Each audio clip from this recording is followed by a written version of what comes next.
Hello viewers, ఎలా ఉన్నారు? బాగున్నారా అందరూ? నేను చాలా బాగున్నాను. అందరికీ అడ్వాన్స్ ఉగాది శుభాకాంక్షలు. మన తెలుగువారి నూతన సంవత్సరము ఈ ఉగాది. ఈరోజు ప్రతి ఇంట భక్షాలను చేసుకుంటారు. కొంతమంది బెల్లంతో చేస్తారు, కొంతమంది చక్కెరతో చేస్తారు. భక్షాలు చేయడానికి ముందుగా పూర్ణాన్ని తయారు చేసుకోవాలి. శనగపప్పు కిలో తీసుకుంటే బెల్లం కూడా కిలో తీసుకోవాలి.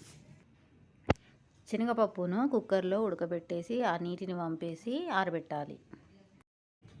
అప్పటి వరకు గోధుమ పిండిలో చిటికెడు ఉప్పు వేసి నానబెట్టుకుందాం. పిండి మెత్తగా కావాలంటే అందులో నెయ్యి అయినా డాల్డా అయినా వేసి బాగా మెత్తగా కలపాలి.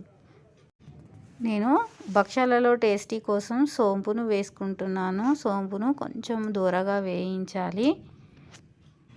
సువాసన కోసం యాలకులను, టేస్టీ కోసం సోంపును, ఈ రెండింటిని వేయించి పౌడర్ చేసుకొని ఉడకబెట్టిన బెల్లంలోకి ఈ మిశ్రమాన్ని వేసి బాగా కలపాలి. ఈ బెల్లాన్ని 5 నిమిషాలు ఉడికించాలి. ఇందులోనే కాస్త నెయ్యి కూడా వేయాలి. ఇలా చేస్తే భక్షాలు వారం రోజుల పాటు నిల్వ ఉంటాయి. రుబ్బుకున్న శనగపిండిని ఇందులో వేసి 10 నిమిషాలు ఉడకనివ్వాలి. పూర్ణం ఇలా ముద్ద కట్టేదాకా కలపాలి. ఇప్పుడు ఈ భక్షాలను ఎక్కువ ఆయిల్ని యూజ్ చేయకుండా చపాతీ సైజులో అంత పెద్దగా వచ్చేటట్టు ఎలా చేయాలో చూపిస్తున్నాను చూడండి.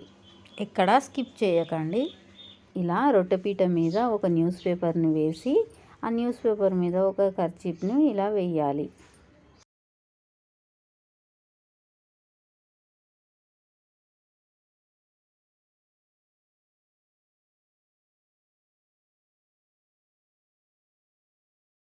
నూనెను యూజ్ చేయకుండా భక్షాను అటు ఇటు మరలేయకుండా పూర్ణం బయటికి రాకుండా చపాతీ సైజులో ఎలా చేస్తున్నాను చూడండి.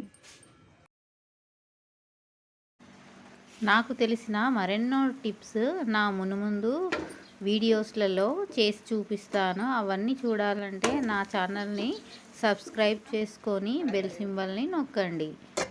నచ్చితే లైక్ చేయండి, షేర్ చేయండి.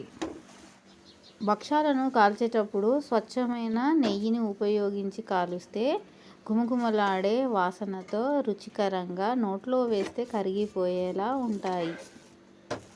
లేదనుకుంటే మామూలుగా వంటలోకి యూజ్ చేసే ఆయిల్తో కూడా చేసుకోవచ్చు. చూడండి, భక్షాలలో నుంచి పూర్ణం బయటికి రాకుండా ఎంత బాగా పొంగుతున్నాయో పూరీలలాగా. భక్ష ఇలా పొంగితే చాలా మెత్తగా ఉంటాయి.